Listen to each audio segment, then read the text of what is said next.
ইসলাম ধর্মে যদি সুফি বা তাসাউফ এই বিষয়টা আপনি না বুঝেন বা বিষয়টা বোঝার চেষ্টা না করেন, তাহলে ইসলামের মূল বিষয়টা প্রকৃতপক্ষে আপনি বুঝতে পারবেন না। আপনি যদি বলেন আমি কোরআন বুঝলে হবে না, আমি এই সুফি এগুলি বুঝি না, তাসাউফ বুঝি না, আমি কোরআন বুঝলে হবে তো, হাদিস বুঝলে হবে তো, আমি সেই ভাইদেরকে বলছি, প্রিয় বন্ধু মনে রাখো, তুমি যদি কোরআন বুঝতে চাও, মিশকাতুল মাসাবিয়ের বাবুল ইলমের মধ্যে একখানা হাদিস শরীফ রয়েছে। হযরত আব্দুল্লাহ ইবনে মাসউদ রাদিয়াল্লাহু আনহু riwayat করেছেন, আমাদের প্রিয় নবী রাসূল আকরাম সাল্লাল্লাহু আলাইহি ওয়া আলিহি ওয়াসাল্লাম বলেছেন, হাদিসের শেষ অংশটা হলো লিকুল্লি আয়াতিন মিনহা জাহরুন ওয়া বাতনুন। আয়াতের প্রত্যেকটা আয়াতের একটা জাহিরি দিক আছে আর একটা বাতিনি দিক আছে। তুমি যদি বলো আমি কোরআন বুঝবো, কোরআন মানবো, তাসাউফ বুঝবো না, বাতিনি বিদ্যা বুঝবো না, এগুলি দরকার নেই, তাহলে কোরআনের দুইটা সাইড আছে, একটা জাহিরি আর একটা বাতিনি। এই জাহিরি সাইড তুমি মুহাদ্দিস সাহেব, মুফাসসির সাহেবের কাছ থেকে জানলা, কিন্তু কোরআনের বাতিনি যে জ্ঞান, এটা তো তোমাকে জানতে হবে। মান কানা ফি হাযিহি আ'মা ফাহুয়া ফিল আখিরাতি আ'মা। যারা দুনিয়াতে অন্ধ হয়ে মারা যাবে, আখিরাতেও তারা অন্ধ হয়ে উঠবে। এটা কোন অন্ধত্ব? এটা চর্ম চোখের অন্ধত্ব নয়, এটা হলো জ্ঞানের চোখের অন্ধত্ব। তুমি যদি আল্লাহকে না চিনে মরো, তুমি যদি আল্লাহকে না বুঝে মরো, তুমি যদি মারেফতের জ্ঞান হাসিল না করে মরো, তাহলে আখিরাতে তুমি সেই জ্ঞানের দৃষ্টিতে অন্ধ হয়ে উঠবে। তাই একজন মহান ওলিউল্লাহ তিনি বাংলা একটা ছন্দ বলেছেন, এলমে বাতেন নাহি যারো হাসরে সে অন্ধর, এশকে খোদা নাহি যারো দুজখেতে সেই তরয়, এশকে নবী নাহি যারো দুজখেতে সেই তরয়, এশকের গভীর তত্ত্ব যদি রে জানিতে চাও, কামেলের পদতলে নেসার হইয়া যাও। কামেল মুর্শিদের সোহবতে যদি আপনি না যান, তাসাউফ বা সুফি তথ্য অথবা কোরআনের বাতিনি যে দিগদর্শন, এটা আপনি অনুধাবন করতে পারবেন না। একা একা ডাক্তার হওয়া যায় না, একা একা ইঞ্জিনিয়ার হওয়া যায় না। একজন ড্রাইভার হইতে হলো আরেকজন ড্রাইভারের সহযোগিতা নিতে হয়। আপনি যদি আল্লাহর ওলি হতে চান, আরেকজন আল্লাহর ওলির সোহবতে যেতে হবে, এটাই নিয়ম। আমার আল্লাহ তাআলা কোরআনুল কারীমের মধ্যে বলেছেন, মান ইয়াহদিল্লাহু ফাহুয়াল মুহতাদি ওয়া মান ইউদলিল ফালান তাজিদা লাহু ওয়ালিয়াম মুরশিদা। আল্লাহ যাকে হেদায়েত করেন সে হেদায়েত প্রাপ্ত হয়। আল্লাহ যাকে হেদায়েত করেন সে হেদায়েত প্রাপ্ত হয়। ওয়া মান ইউদলিল, আর আল্লাহ যাকে গুমরা করে ফেলে, আল্লাহ যাকে পথভ্রষ্ট করে ফেলে, ফালান তাজিদা লাহু ওয়ালিয়াম মুরশিদা, আপনি তার জন্য কোনো ওলিকে মুর্শিদ হিসেবে খুঁজে পাবেন না। তার মানে যারা গুমরা হয়ে যায় তাদের কোনো মুর্শিদ থাকে না, যারা গুমরা হয়ে যায় তাদের কোনো মুর্শিদ থাকে না। এটা আমার কথা নয়, এটা মহান সৃষ্টিকর্তা আল্লাহ তাআলার কথা। এই বক্তব্যটা বহু বছর আগে আমি দিয়েছিলাম। তো কুষ্টিয়া থেকে একজন আলেম ভাই তিনি কাউন্টার দিয়েছিলেন। তিনি বলেছেন, এখানে ওলিয়াম মুর্শেদা দ্বারা কোনো পীর সাহেব বা আমরা যাদেরকে আউলিয়া বলি ওনাদের বোঝানো হয়নি, এই ওলিয়াম মুর্শেদা দ্বারা আল্লাহকেই বোঝানো হয়েছে। আমি তখন ওনাকে বলেছিলাম, ভাই আপনি যেই মাদ্রাসায় পড়েছেন ওই মাদ্রাসার বড় আলেম যিনি মুফাসসির হুজুর আছেন, ওনার কাছে আবার দর্শ নেন। এখানে যে ইউদলিল, এটা ফেলে মুজারে ফেল, এটা ক্রিয়া, এই ক্রিয়ার কর্তা হলো আল্লাহ, এই ক্রিয়ার কর্তা আল্লাহ, ফাইল হলো আল্লাহ। আর ওলিয়াম মুরশিদা এটা হলো মফউলে বিহি, মফউল আর ফাইল, ফাইল তো আল্লাহ, তো আল্লাহ যেহেতু ফাইল, এখানে মফউল তার আল্লাহ হবে না। আর এটা যে মফউল, এটা বুঝতে অনেক বেশি কিতাব পড়তে হয় না, যে মফউলের শেষে নসব নেয়, শেষে জবর হয়, ওলিয়াম মুর্শিদা, ওলিয়াম মুর্শিদা শেষে জবর, এটা হলো মফউল। তার মানে বোঝা যাচ্ছে এই আয়াতে কারিমায় ওলিয়াম মুর্শিদা দ্বারা আল্লাহ তাআলাকে বোঝানো হয়নি, এই ওলিয়াম মুর্শিদা দ্বারা তাদেরকে বোঝানো হয়েছে যাদেরকে আমার আল্লাহ বন্ধু হিসেবে গ্রহণ করেছে। সুবহানাল্লাহ। যদি ঠকিতে না চাও হাটে এসে বসো, পীরের নিকট যে ঘেসে, হৃদয়াকর্ষেই মহা উপদেশে মনে মুখে মুহাম্মদ শব্দ বলো। যদি জোড়াইতে চাহ মর্ম জালা ভবা, হৃদি তরিতে চাহ ভেলা, মনসাদ মিটা ইয়া বেলা গাহ গা হো মুহাম্মদ সাল্লে আলা আল্লাহুম্মা সাল্লে মারহাবা। প্রিয় হাজিরিন, আমি এই আয়াতে কারিমার সমর্থনে আরেকটা আয়াতে কারিমা আপনাদেরকে স্মরণ করিয়ে দেই, এটা মনে রাখবেন। সূরা বনি ইসরাইলের মধ্যে আল্লাহ তাআলা স্পষ্ট করেছেন ওলিয়াম মুর্শিদার দ্বারা আল্লাহকে বোঝানো হয়নি, তা পরিষ্কার বুঝতে পারবেন। প্রায় সেম কথা সূরা কাহাফের 17 নম্বর আয়াতে যেই কথা, প্রায় সেম কথা সূরা বনি ইসরাইলের 97 নম্বর আয়াতের মধ্যে আল্লাহ বলেছেন। সেখানে পরিষ্কার শেষে বলেছেন ফালান তাজিদা লাহুম আউলিয়া মিন দুনিহি। তো আল্লাহ তো একজন, আল্লাহ ওয়াহিদ লা শারিকা লাহ ওয়ালা নিদ্দা লাহ ওয়া লাইসা কামিসলিহি শাই। তো আল্লাহ তো একক। এখানে বলা হয়েছে আল্লাহ যাকে গোমরা করে তারা তাদের নিজেদের জন্য কোনো আউলিয়াকে খুঁজে পাবে না। আউলিয়া বহু বচন, ওলিয়ুন এক বচন, আউলিয়া বহু বচন। তো এখানে আউলিয়া শব্দ দ্বারা আল্লাহ ক্লিয়ার করলেন এই আউলিয়া আমি না রে, এই আউলিয়া হলো আমার আউলিয়া যারা তারা। সুবহানাল্লাহ বলেন। এই জন্য আপনারা মনে রাখবেন, যারা বাতিল, যারা তরিকত বুঝে না, তাসাউফ বুঝে না, সুফি তত্ত্ব বুঝে না, এরা কোরআনও বুঝে না। কারণ ওই যে কোরআনের জাহিরি তর্জমা পড়েছে, বাতিনি নিগুড় রহস্য তাদের কাছে আল্লাহ দেয়নি। এই জন্য আমি বলেছি কোরআনের দুইটা রূপ, এটা হাদিসে মুস্তাফার মধ্যে উল্লেখ। এই জাহিরি এবং বাতিনি দুই ধরনের বিদ্যা অর্জন করতে হবে। ও যুবক ভাইরা, হযরতে শাহজালাল ইয়ামানি মুজাররদি রহমাতুল্লাহ আলাইহির একটা কারামত, জেলজন্ত কারামত আজকে প্রকাশ হয়েছে। আমি এটার ব্যাখ্যায় যাব না, শুধু এটুকু বলবো আল্লাহর ওলিরা আল্লাহর দেওয়া সম্মানে জীবিত। তাদের সাথে কেউ যদি বেয়াদবি করে সেটার নগদ প্রমাণ আল্লাহ তাআলা দেখায় দেয়, দেয় কিনা? এটা সহিহ বুখারীর আল মুজাল্লাদু সানি 2য় খণ্ড 963 পৃষ্ঠার মধ্যে হযরত আবু হুরায়রা রাদিয়াল্লাহু আনহু থেকে রওয়ায়াত উল্লেখ করেছে, হাদিসে কুদসি। আল্লাহ তাআলা বলেছেন মান আদা লি ওয়ালিয়ান ফাকাদ আযানতুহু বিল হারব। আমার আউলিয়াদের সাথে যারা দুশমনি করবে, আমার আউলিয়াদের সাথে যারা বেয়াদবি করবে, আমি আল্লাহ তার সাথে যুদ্ধ ঘোষণা করলাম।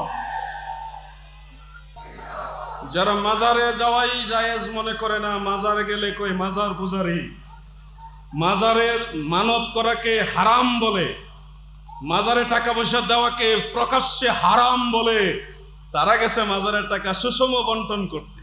আমি ইঙ্গিতে টুকু বললাম এটা হক। ওলি আল্লাহদের গোলামি করি, গোলামদের কাজ তাদের পক্ষে কিছু হইলেও বলা। আমরা তরিকতপন্থী, তাসাউফ বিশ্বাস করি, পীর মুর্শেদ বিশ্বাস করি।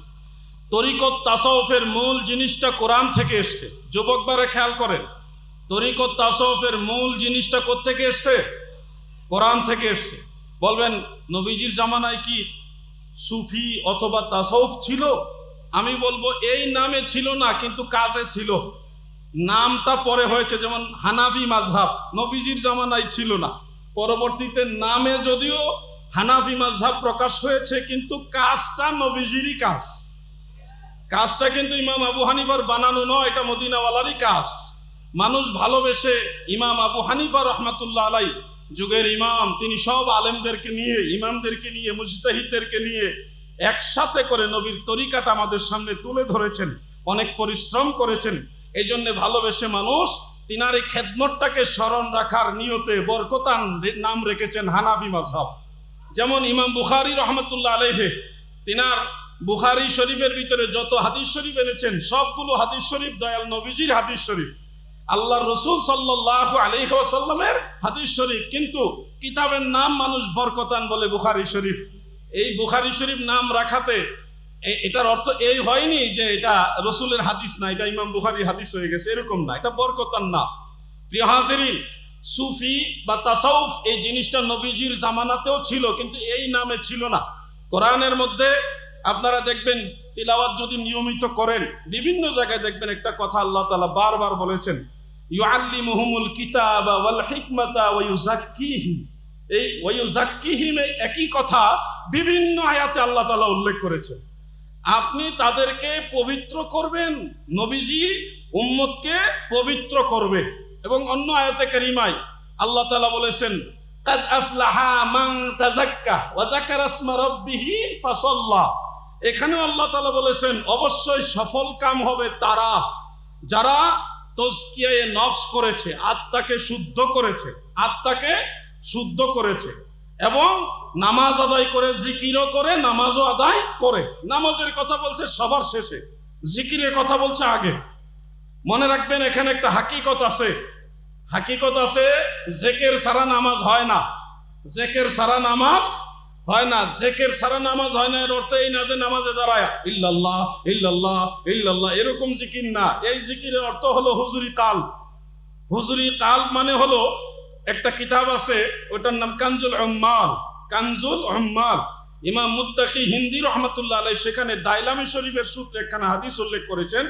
আমি দাইলামি শরীফের মেইন কিতাব সংগ্রহ করে সেখান থেকে সনদটা সম্পর্কে আমি দেখেছি, হাদিসটা মওযু নয়, এটা নির্ভরযোগ্য হাদিস, ফাজাইলের ক্ষেত্রে দলিল দেওয়ার উপযুক্ত হাদিস। হযরত আবু সাঈদ খুদরি রাদিয়াল্লাহু আনহু রিওয়ায়াত করেছেন, আমাদের দয়াল নবীজি ইরশাদ করেন, লা সালাতা, নামাজ নয়, নামাজ হবেই না, লিমান লা ইয়াতাখাশশা ফি সালাতিহি, যদি তার নামাজের ভিতরে খুশু না থাকে, খুশু না থাকে, তাহলে তার নামাজ আল্লাহর দরবারে কবুল হবে না। ইমাম আবু আব্দুল্লাহ মুহাম্মদ ইবনু নসর আল মারওয়াজি রহমাতুল্লাহ আলাইহি, যিনি ইমাম বুখারী রহমাতুল্লাহ আলাইহির ছাত্র ছিলেন, তিনার একটা কিতাব আছে, সেখানে তিনি, কিতাবটার নাম হলো তাযীমু কাদরিস সালাহ।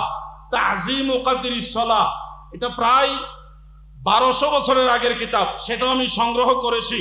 সেখানে হযরত উবাই ইবনে কাব রাদিয়াল্লাহু আনহু থেকে riwayat উল্লেখ, আমার নবীজি সেখানে বলছেন নামাজ হবেই না, লিমান লাম ইয়াহদুর, যার কাছে উপস্থিত থাকবে না, কালবাহু মা বাদানিহি, কালবাহু যার কলব, তার কলবের শরীরের ভিতরে কলব যার উপস্থিত না থাকবে, মানে কলবের ভিতরে আল্লাহর জিকির যদি হাজির না থাকে, তাহলে এই নামাজ আল্লাহর দরবারে কবুল হবে না।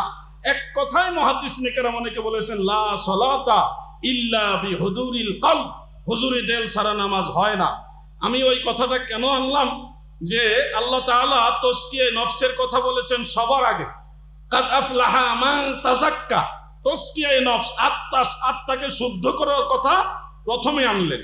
দ্বিতীয় এনেছেন ওয়া যাকারা ইসমা রাব্বিহি, রবের নামের জিকির, রবের নামের জিকির। এরপরে বলেছেন ফাসাল্লাহ, এরপরে যেন তারা নামাজ আদায় করে। দাদু আমার, এই যে মানুষ নামাজ পড়ে, দাড়ি রেখে নামাজ পড়ে, কিন্তু পাপ কাজ ছাড়তে পারে না, সুদের লেনদেন ছাড়তে পারে না, ঘুষের লেনদেন ছাড়তে পারে না, পরের জমি জমা দখল ছাড়তে পারে না, ভাই বোনের হক নষ্ট করা ছাড়তে পারে না, বিভিন্ন ধরনের পাপাচারে লিপ্ত, আবার নামাজও পড়ে। এই নামাজের আগে দুইটা কাজ করার কথা আল্লাহ বলেছে, ওই দুই কাজ না করে বেচারা নামাজ শুরু করছে। তার মানে এই নয় যে ওই দুই কাজ না হইলে নামাজ পড়া যাবে না, তা না, ওই দুইটা কাজকে প্রায়োরিটি দিয়ে নামাজ পড়তে হবে। এক নম্বর কাজ হলো তাজকিয়ে নফস, আত্মাকে শুদ্ধ করা। দুই নম্বর কাজ হলো জিকির করা, আল্লাহকে স্মরণ করা।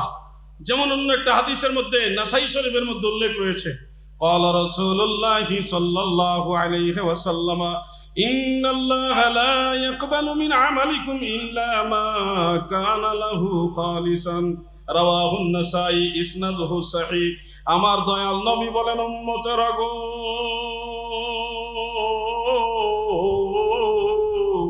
তোমাদের ওই আমল সমূহ আমার আল্লাহ কবুল করে না যে আমলগুলো আমার আল্লাহর জন্য খালেস ভাবে করা হয় না। আমি আপনাদের গভীর দৃষ্টি আকর্ষণ করছি, কারণ এই সাবজেক্টটা বোঝার জন্য কিছুটা জ্ঞানের প্রয়োজন আছে। এই সাবজেক্টটা একটা কঠিন সাবজেক্ট, এটা একটা দর্শন, এটা একটা গভীর জ্ঞানের একটা সাবজেক্ট। আপনারা মনোযোগ না দিলে কথা স্লিপ হয়ে যাবে। মনে রাখবেন, তাজকিয়ায়ে নফস এবং আল্লাহর নামের জিকির। যুবক ভাইরা খেয়াল করেন, আন্তর্জাতিক খ্যাতি সম্পন্ন অনেক বক্তারা বলে আমরা যে আল্লাহ আল্লাহ আল্লাহ এভাবে জিকির করি, এটা বিদআত। এইভাবে সাহাবারা জিকির করি না, এভাবে সাহাবাই কেরাম জিকির করেনি, এই জন্য এটা করা যাবে না, এরকম ফতোয়া কিছু বক্তারা দিয়ে থাকে। আপনারা কোরআন থেকে দলিল নিতে পারেন। এই আয়াতের মধ্যে আল্লাহ তাআলা বলেছেন, ওয়া যাকারা ইসমা রাব্বিহি, তারা রবের নামের জিকির করবে। রবের নাম অনেক আছে, এর মধ্যে ইসমে জাত, আল্লাহর নাম একটা, ইসমে জাত হলো একটা, আল্লাহ। আল্লাহ তাহলে ওয়া যাকারা ইসমা রাব্বিহি, রবের নামের জিকির। তো রবের নামের জিকির, রবের নাম ইসমে জাত হলো আল্লাহ। আল্লাহ আল্লাহ জিকিরের কথা দলিল খুঁজতে এত কিতাব পড়া লাগে? কোরআন পড়ো, কোরআন পড়ো। তাফসীরে মারিফুল কোরআনের মধ্যে পর্যন্ত এই আয়াতগুলি সামনে নিয়ে এসে বলেছেন আল্লাহ আল্লাহ জিকির করা ইবাদত, আল্লাহ আল্লাহ জিকির করা ইবাদত। এমনকি আল মুস্তাদরাক আলা সাহিহাইনের মধ্যে ইমাম হাকিম নিসাবুরি রাহমাতুল্লাহ আলাইহি আরেকখানা হাদিস উল্লেখ করেছেন। প্রিয় নবীজি বলেছেন, লা ইয়াকুমুস সাআহ হাত্তা ইয়াকুলা আহাদুন আল্লাহ আল্লাহ, ততক্ষণ পর্যন্ত কিয়ামত হবে না। বাগদাদ শরীফের রাস্তায় বের হলেন, এর মধ্যে তিনি অন্তর্চক্ষু দ্বারা দেখতে পেলেন বিশাল বড় এক সিংহাসনে, সাদা দাড়ি, সাদা টুপি, সাদা পাগড়ি, সাদা জুব্বা, সব সাদা, বুরু সুদ্ধা সাদা। এই সাদা একজন বিশাল ধরবেশ, দরবেশ না ধরবেশ, একজন বিশাল সিংহাসনে বসে হুজুর গাউসে পাকের প্রশংসা করতেছে। হে আব্দুল কাদের জিলানী, তুমি অনেক বড় ওলি, তোমার এই মহান মর্যাদা, তুমি এত বড় দরজা লাভ করেছো, তোমার এই সম্মান, এই ইজ্জত, বিভিন্ন প্রশংসা করতেছে।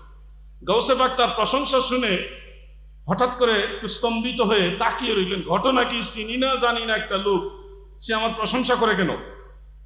গাউসে পাক প্রশংসা শুনে তিনি হঠাৎ করে তার প্রতি গলে গেলেন না, নরম হলেন না, বরং তিনি তাউজ পাঠ করলেন, আউযু বিল্লাহি মিনাশ শাইতানির রাজিম, লা হাওলা ওয়ালা কুওয়াতা ইল্লা বিল্লাহ। পড়ার পরে দেখে নাই, সাদা ধরবেশ নাই, চলে গেছে। এই ঘটনাটা থেকে আপনাদের কি শিক্ষা? আমাদের শিক্ষা হলো, গাউসে পাককে শয়তান দরবেশের সুরত নিয়া অহংকার জাগ্রত করতে চেয়েছিল, যে আপনি বড় বলি, আপনার ভিতরে অহংকার জাগ্রত হোক। এই জিনিসটা জাগ্রত করার জন্য শয়তান দরবেশের স্বরূপ নিয়ে চেষ্টা করছে, গাউসে পাক জিনিস ধরে ফেলছে, যার কারণে তিনি তাউজ পাঠ করলেন এবং লা হাওলা ওয়ালা কুওয়াতা ইল্লা বিল্লাহ পাঠ করার পরে শয়তান গেল পলাইয়া। আপনারা এখান থেকে শিক্ষা নেবেন, অহংকার খুব ডেঞ্জার জিনিস। মুন্সিগঞ্জের এক মাহফিল থেকে আমি মোনাজাত শেষ, আমি বিদায় নিয়ে চলে যাচ্ছি। ঢাকা বিশ্ববিদ্যালয়ের কয়েকজন ছাত্র, 10 থেকে 12 জন হবে, তারা আমাকে সামনে দাঁড়া করাইয়া সালাম দিয়ে বলতেছে, হুজুর আমাদের একটা প্রশ্ন আছে, আপনি যদি প্রশ্নের উত্তরটা দিতেন। এটা তাসাউফ রিলেটেড, আমি এই বিষয়টা আপনাদের সামনে নিয়ে আসতেছি। আমি তখন তাদেরকে বললাম, আমি তো মাহফিলেও প্রশ্ন করার সুযোগ দিয়েছি, সেখানে করনি কেন? ঘরেও তো ছিলাম অনেকক্ষণ, সেখানে আসনি কেন? এখন গাড়িতে উঠবো, চলে যাব, এখন তোমরা আমার সামনে বলতেছো প্রশ্নের উত্তর দিতে হবে, এটা কোন ধরনের আদব? হুজুর বিয়াদবি নিয়েন না, আমরা আসলে বিয়াদবি করতে চাই না, আমরা আগে চান্স পাই নাই, এখন আমার একটা প্রশ্নের উত্তর দিবেন, আপনি যদি বেজার হন তাহলে প্রশ্ন করব না।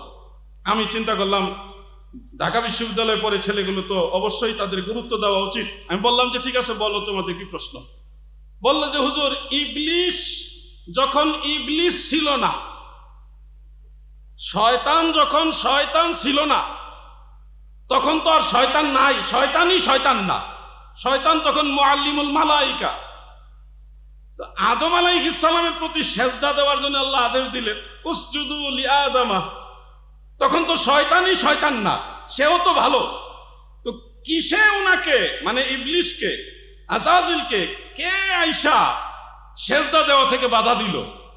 আমরা তো জানি শয়তানই ওয়াসওয়াসা দেয়, তাইলে শয়তান যখন শয়তান ছিল না তখন তাকে ওয়াসওয়াসা দিছে কে? প্রশ্নটা করার পরে আমি দাঁড়াই গেলাম, আমি বললাম যে এটা একটা প্রশ্ন হইল। তোমরা মনে করো শয়তান একজন, কিন্তু ইসলাম ধর্মে কোরআন হাদিস পড়লে দেখবা শয়তান বহুজন, শয়তান বহুজন। তখন যুবকরা চমকে উঠলো, কয় কি আমরা তো জানি শয়তান একজন। আমি তখন বললাম কোরআন শরীফের কিছু সূরা কারাত জানো? আলহামদুলিল্লাহ হুজুর আমরা কিছু জানি। আমি বললাম সূরা নাস জানো? তো জানি। তো সেখানে দেখবা কুল আউযু বিরাব্বিন নাস মালিকিন নাস পুরা শেষে আছে মিনাল জিন্নাতি ওয়ান নাস, আসেনি? তো আছে হুজুর। আমি বললাম যে মানুষের ভিতরেও শয়তান আছে, জিনের ভিতরেও শয়তান আছে। এখন মানুষের ভিতরে শয়তান কি তোমরা কি কোনোদিন জিজ্ঞাসা করছো যে কোরআন শরীফে যে বললো মানুষের ভিতরে শয়তান আছে, মানুষের ভিতরে আবার শয়তান কি? তাই তো হুজুর এই কথা তো চিন্তা করিনি। আমি বললাম মানুষের ভিতরে কুরিপু যতটা আছে সবকটা এক একটা শয়তান। হিংসা, কিনা, রিয়া, কামনা, বাসনা, এই যে অহংকার, এগুলি প্রত্যেকটা এক একটা কুরিপু, এগুলো এক একটা শয়তান।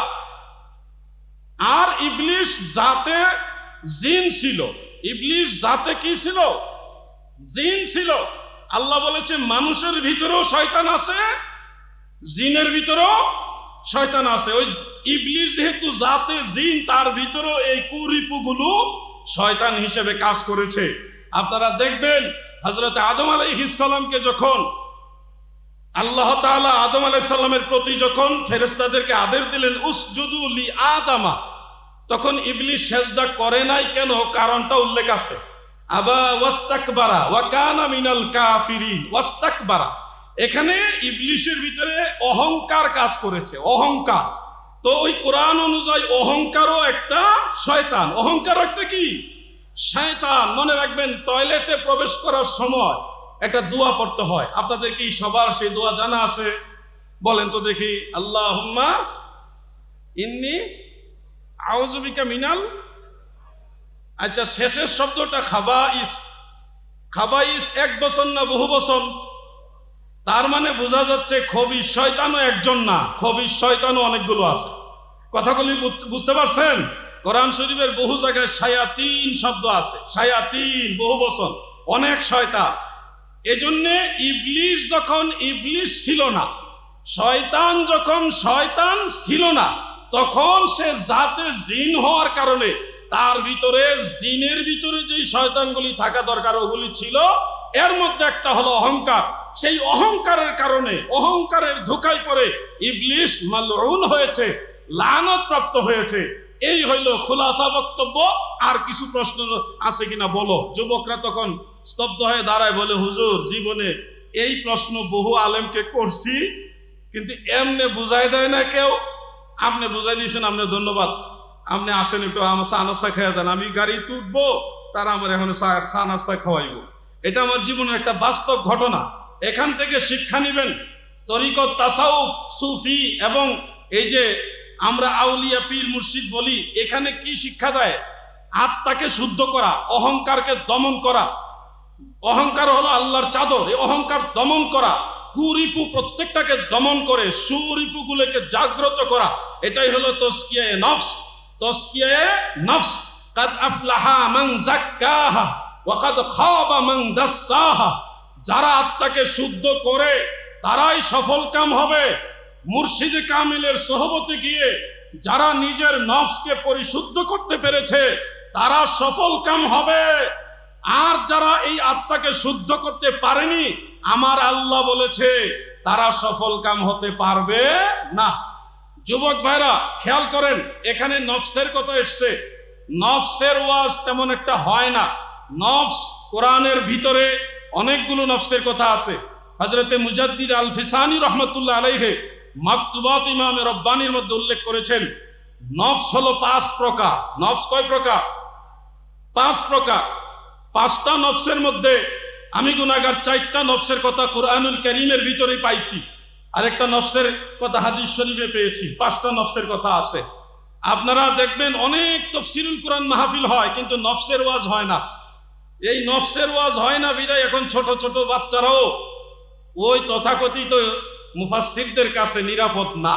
কারণ নফসের ওয়াজও নাই, নফসের আমলও নাই। নফসের ওয়াজ দেখেন, আল্লাহর ওলিদের দরবারেও তো মাদ্রাসা আছে, হাফিজি মাদ্রাসা আছে, আছে না নাই? তো ওলি আল্লাহদের দরবারে এই ধরনের লাওয়াতাতের ঘটনা ঘটছে, কওমে লুতের ঘটনা ঘটছে, এই ধরনের নিউজ কি আপনারা তেমন একটা দেখছেন? একেবারে রেয়ার, নাই বললেই চলে।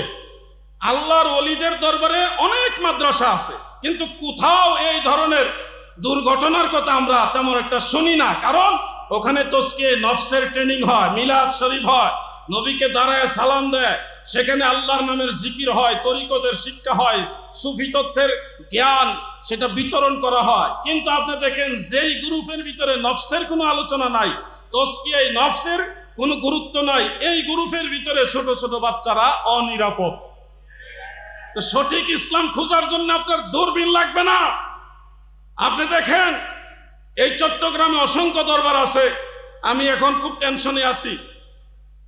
কেন টেনশন আছি বুঝতে পারছেন? দয়া করে আপনারা, অসংখ্য আউলিয়া কেরামের দরবার আছে। এই সমস্ত দরবারে সমস্ত পীর মাশায়েখরা মানুষদেরকে তাজকিয়ে নফসের তালিম দেয়, শিক্ষা দেয়, রাত 3টার সময়টা তাহাজ্জুদ পড়ার ট্রেনিং দেয়, দেয় কিনা বলেন না? উলিয়ারা দেয় কিনা বলেন? মানুষের সিন্নি খাওয়ায়, তবরক খাওয়ায়, মানুষদেরকে মেহমানদারি করে, নিজেরা না খাইয়া পীর মাশায়েখরা মানুষদের খাওয়ায়। এই শিক্ষাটা দেখেন। আর একজন ওয়াহাবি মৌলভী সাহেবের দিকে তাকায় দেখেন, উনি ঘরে প্রবেশ করার সময় উনার চেহারা ঘরে ঢোকার আগে পেট ঢুকে। মাদ্রাসায় আপনি ভালোবাসা গরু দিলেন, ছাগল দিলেন, এই গরু ছাগলের ম্যাক্সিমাম চলে যায় আমাদের এই ওয়াহাবি মৌলভীর পেটে। এগুলি আমরা বিভিন্ন নিউজ মিডিয়াতেও দেখছি। তো সত্যিকারের তাজকিয়ে নফস যদি আপনারা খুঁজেন তাহলে দেখবেন অলি আল্লাহদের দরবারে আছে। এজন্য আল্লাহর অলির একটা ছন্দ বলতেন, আমি সেই ছন্দটা আপনাদের শোনাতে চাই। শোনাবো? যদি ঠকিতে না চাহ হাটে এসে বস পীরের নিকট যে ঘেসে, হৃদয়াকর্ষেই মহা উপদেশে মনে মুখে মুহাম্মদ শব্দ বলো। খুলনা বাগেরহাটে খাজা খান জাহান আলী রহমতুল্লাহ আলাইহির দরগায় গেলাম, জিয়ারত করলাম। আমার এক ভাই আমাকে 60 গম্বুজ মসজিদের কাছে নিয়ে গেলেন। যদি ওইটার নাম 60 গম্বুজ, কিন্তু গম্বুজের সংখ্যা আরো বেশি, নাম হয়েছে 60 গম্বুজ। ওই গম্বুজের একটা পাশে উপরের দিকে ওই এলাকার স্থানীয় একজন বয়োজ্যেষ্ঠ মুরব্বী, তিনি আমাকে বললেন, জিহাদি ভাই দূর থেকে আসছেন, একটা জায়গা দেখাই। কি দেখাবেন? যে এই যে দেখেন একটা গম্বুজের উপর একটু সমান জায়গার মতো দেখালেন। এখান থেকে খাজা খান জাহান আলী তিনি দাঁড়াইয়া দাঁড়াইয়া মদিনাওয়ালাকে দেখতেন। কেউ যদি ওনার কাছে এসে বলতেন, হুজুর আমরাও নবী দেখতে চাই, তিনি এইখানে উঠাইয়া নবীর দুরূদ সালাম পড়তে বলতেন, এবং নবীজিকে দেখে ওই ব্যক্তি ওখান থেকে নামতেন। এটা শতসিদ্ধ একটা ঘটনা। শুনুন আমার ভাইয়েরা, খান জাহান আলী রহমাতুল্লাহ আলাইহি তিনি ঘরে হোক, গম্বুজের উপরে হোক, বিভিন্ন জায়গায় মদিনাওয়ালা দেখতে পারতেন, দেখাইতে পারতেন। আপনারা জানেন আরেকজন আল্লাহর ওলি ছিল, ওনার নাম হলো সুফি ফতে আলী ওয়াইসি রসুল নুমা রহমাতুল্লাহ আলাইহি। তিনি রসুল নুমা হইলেন কেমনে গো? কেউ যদি গিয়ে বলতেন, হুজুর সারা জীবন আমার দয়াল নবীজির নাম শুনেছি, একবার যদি সেই নবী দেখতে পারতাম কতই না শান্তি পাইতাম।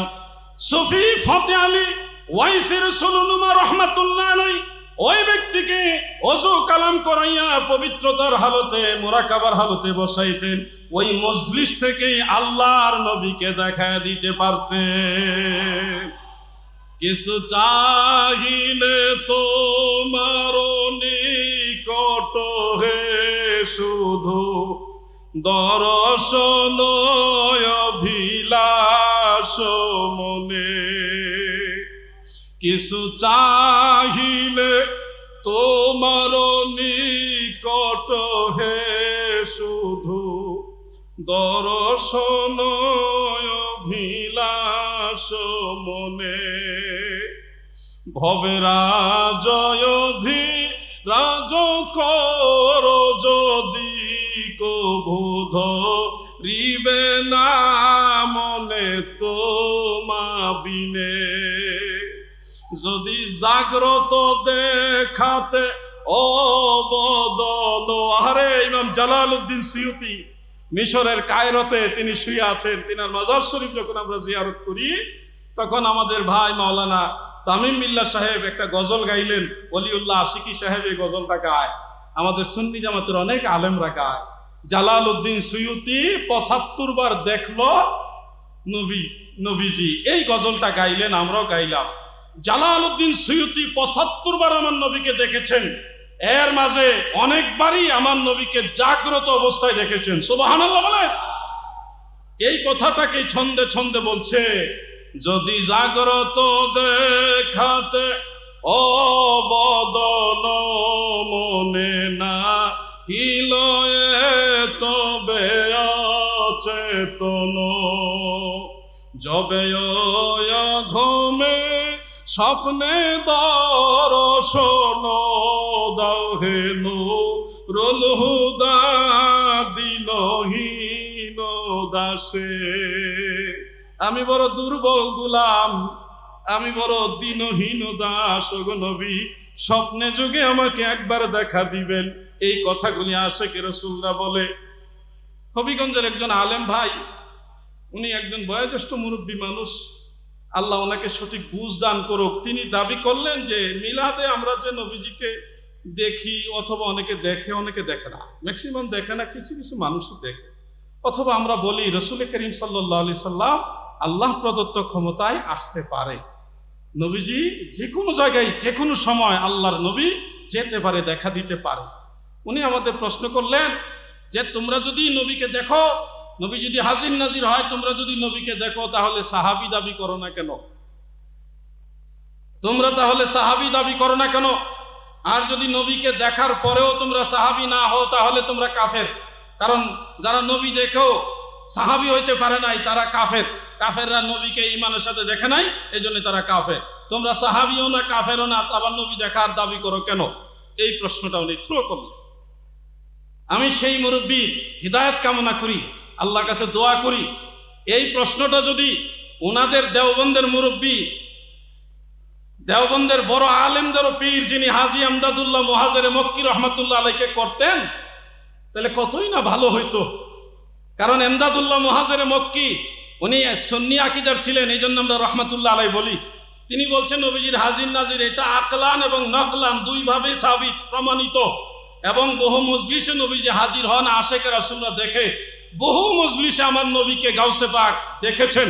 অনেক ওলি আল্লাহরা বয়ান করার সময়, যেমন গাউসে পাক একবার বয়ান করছিলেন, ঠিক ওই মুহূর্তে আমার নবীজির নূরানি চেহারা মোবারক গাউসে পাক দেখলেন, এবং ওই মজলিসটাই সুগন্ধে মিষ্কাম্বরে গানে মুখিত হয়ে গেল। গাউসে পাক দাঁড়ায় গেলেন, ওই মজলিসের সবাই দাঁড়ায় গেলেন। এরকম একটা ঘটনা গাউসে পাকের বাগদাদ শরীফে ঘটেছিলেন। এমনকি ঠিক এই একই ঘটনা ইমামে রব্বানী দরবার শরীফে ঘটেছে। হুজুর আল্লামা সৈয়দ আবেদ শাহ মাদানী রহমাতুল্লাহ আলাইহি একদিন মাহফিলের মঞ্চে তিনি কি করলেন, বললেন তোমরা দাঁড়াও, তিনিও দাঁড়াইলেন, সবাই দাঁড়ায় গেলেন। গোটা দরবার শরীফে সালাতু সালামে আর চোখের পানির রোম পড়ে গেল। কেমন যেন একটা ব্যতিক্রম ধর্মী মিষ্কাম্বরের চাইতে সুন্দর একটা ঘ্রাণ ছড়ায় গেল।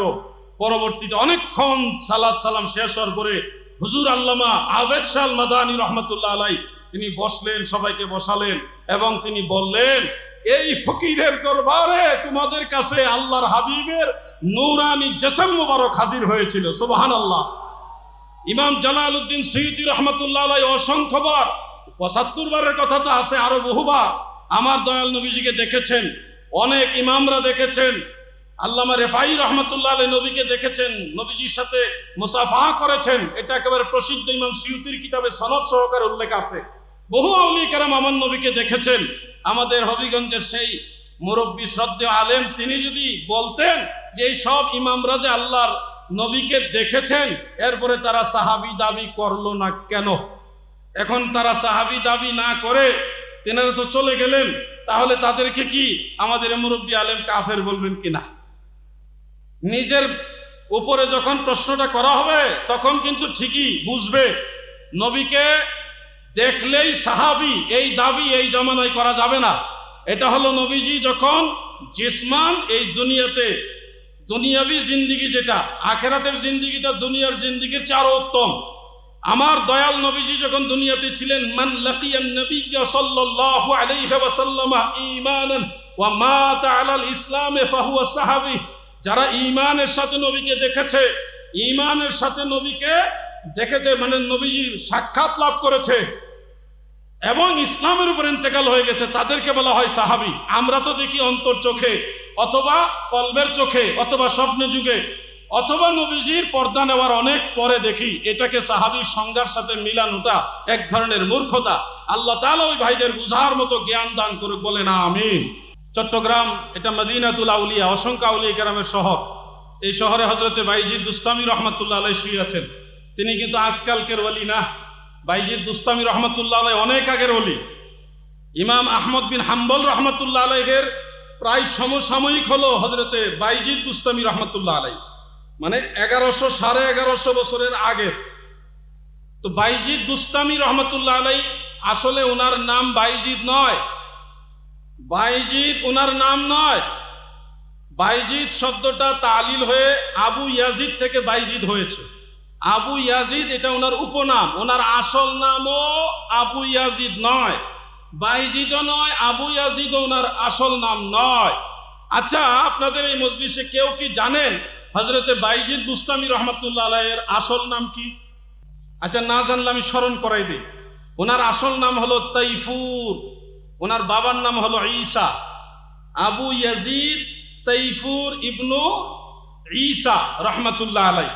ওনার বাড়ি কোথায়? চট্টগ্রামে ওনার বাড়ি না, ওনার বাড়ি হলো ইরানে, খোরাসানে ওনার বাড়ি। খোরাসান সিমনান যে প্রদেশ, ওখানে হলো ওনার বাড়ি এবং ওখানে ওনার অরিজিনাল মাজার। চট্টগ্রামে যে মাজার, এটা কিন্তু আসলে ওনার সমাধি নয়, মাজার নয়, এটা আস্তানা। এটা কি?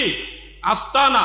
হয়তো অনেকে বলবেন তো বাইজিদ বুস্তামি রহমাতুল্লাহ আলাইহির কবর শরীফ যদি এটা না হয়, তো কবর সদৃশ এরকম আস্তানা আপনারা কেন করলেন? এটা কি মুসলমানদের ইতিহাসে আছে নাকি? এটা কি কোরআন সুন্নাহ ইসলামে এলাও করে কিনা? আমি সেই ভাইকে বলবো, ইসলাম আর একটু বোঝার জন্য ইসলামিক যে কান্ট্রিগুলি আছে এগুলি সফর করেন। আমি বহু মাজার জিয়ারত করেছি যেগুলি অরিজিনাল মাজার না, ওখানে ওনারা কিছুদিন অবস্থান করছে, এই জন্যে ওটাকে দরগা আস্তানা হিসেবে কবর সদৃশ, মাজার সদৃশ বানানো হয়েছে। যেমন জর্ডানে যদি যান, দেখবেন হযরত বেলাল রাদিয়াল্লাহু আনহুর মাকাম আছে। বেলাল রাদিয়াল্লাহু আনহুর মূল মাজার হলো সিরিয়ার রাজধানী দামেস্কে, সেখানে হলো বাবু সাগিরে হযরত বিলাল ইবনু রাবাহ রাদিয়াল্লাহু আনহুর মাজার। কিন্তু জর্ডানে যে মাজার, এটা অরিজিনাল মাজার না। তিনি যখন বাইতুল মুকাদ্দাস যাচ্ছিলেন হযরত ওমর ফারুকের খেলাফতের আমলে, তখন তিনি ওইখানে অবস্থান করেছিলেন। এই জন্য জর্ডানের মানুষ, তৎকালীন শাম দেশের মানুষ বরকতান এই জায়গাটাকে চিহ্নিত করে রেখেছেন, এটা রসুলের মুয়াজ্জিনের বসবাসের জায়গা। সুবহানাল্লাহ বলেন। হযরত মূসা আলাইহিস সালামের মাকাম দেখেছি, আরো বহু আউলিয়া কেরাম তিনাদের মাজার মাকাম আমি দেখেছি, যেখানে আল্লাহর ওলিরা নবীরা বসবাস করেছেন, অবস্থান করেছেন, সেই উপলক্ষে সেখানে মাজার করা হয়েছে। আপনারা চট্টগ্রামের মানুষ, আল্লাহর ওলির দেশের মানুষ, আপনাদের এই এলাকায় নবীর সাহাবারা এসছে, এটারও প্রমাণ পাওয়া যায়। সাহাবাই কেরামের ইতিহাস, আউলিয়া কেরামের ইতিহাস একটার একটার সাথে রিলেটেড। হযরত শাহজালাল রহমাতুল্লাহ আলাইহি সিলেট যাওয়ার আগে চট্টগ্রামে এসেছিল। তিনি কিন্তু হঠাৎ করে সিলেট যায়নি, তিনি চট্টগ্রামে এসে এই ফেনী, নোয়াখালী, এই কুমিল্লা, ব্রাহ্মণবাড়িয়া হয়ে তারপরে উনি সিলেট গিয়েছেন। হযরত শাহজালালের ছোঁয়া আপনার আগে পেয়েছেন। অনেক আউলিয়া কেরামের স্মৃতি এই চট্টগ্রামের সাথে জড়িত, যেহেতু এটা একটা টাইমের বাইন্ডিং করা একটা প্রোগ্রাম এবং যথাসময়ে মাইক ছাড়াটাই হলো আদব। আমার সময়ও যত শেষ হয়েছে। আমি শুধু এটুকু বলি, আপনারা সবাই ঐক্যবদ্ধ থাকেন। আমাদের সুন্নি জামাতের অনেক সংগঠন আছে, কিন্তু আলহামদুলিল্লাহ আমরা সবাই এখন এক। সবাই কি এক? যদি জাতীয় স্বার্থে কখনো কোথাও ডাক দেওয়া হয়, সুন্নিয়তের বৃহৎ স্বার্থে যদি আপনাদের ডাক দেওয়া হয়, যদি রাজধানীতেও যেতে ডাক দেওয়া হয়, আপনারা কি যেতে প্রস্তুত আছেন? যদি হযরত শাহজালাল শাহপরান 360 আউলিয়া চট্টগ্রামের 12 আউলিয়া যে কোনো আল্লাহর ওলির মাজারের বিরুদ্ধে কোন ধরনের ষড়যন্ত্র করা হয়, কোন ধরনের কূট চক্রান্ত করা হয়, তাদের সেই চক্রান্তের 20 ধাপ ভেঙে দেওয়ার জন্য ইমাম হুসাইনের সৈনিকরা প্রস্তুত আছে। সিংহ ঘুমিয়ে থাকে, তাকে জাগিও না, তখন কিন্তু সামলাইতে পারবে না। যেই লোক জীবনে মাজারে 2 টাকা দেয় না, মাজারে মান্নত করাকে জায়েজ মনে করে না, যেই লোক মাজারে জিয়ারত করলে মাজার পূজা বলে, সে গেছে মাজারের টাকা ভাগাভাগি করতে। অথচ প্রত্যেকটা সরকারি অফিসে কত জায়গায় আমাদেরকে বিভিন্নভাবে হ্যারাসমেন্ট হইতে হয়। নিজের যে দুর্নীতির বেড়াজালের মধ্যে আছে ওগুলি ঠিকঠাক না করে গেছে মাজারে একটা জায়গা ঠিক করার জন্য সময় দিতে হয়, লিগেলি কিছু নিয়ম আছে, এগুলি না করে হুট করে একটা জায়গাকে সারা দেশের মানুষকে একটা হেজিটেশনের মধ্যে ফেলে দিয়েছেন। আমরা এই ধরনের অশান্তি চাই না। আমরা বাংলাদেশ সরকারের মাননীয় প্রধানমন্ত্রী যিনি বর্তমানে দায়িত্বরত আছেন তারেক রহমান সাহেবের কাছে আমরা আবদার করব, ওলি আল্লাহদের অনুসারীরা তারা শান্তিপ্রিয়, তারা মানুষের ঠকাইয়া মানুষের উপর আঘাত করে চলে না, তারা শান্তি পছন্দ করে, তারা মাজারে যায়, মানুষকে খাওয়ায়, এটা আনন্দ পায়। এটার উপরে যেন আঘাত না করা হয়। বিভিন্ন মাজারে আক্রমণ করা হয়েছে, বিভিন্ন দরগাহ দরবার খানকা ভেঙে ফেলা হয়েছে। আমরা কিন্তু একে একে একে একে এগুলি সহ্য করতেছি। সহ্যের সীমা যদি পার হয়ে যায় তখন কিন্তু আমাদেরকে কিছু বলতে পারবেন না। আমাদের পিঠ দেয়ালে ঠেকে যাচ্ছে।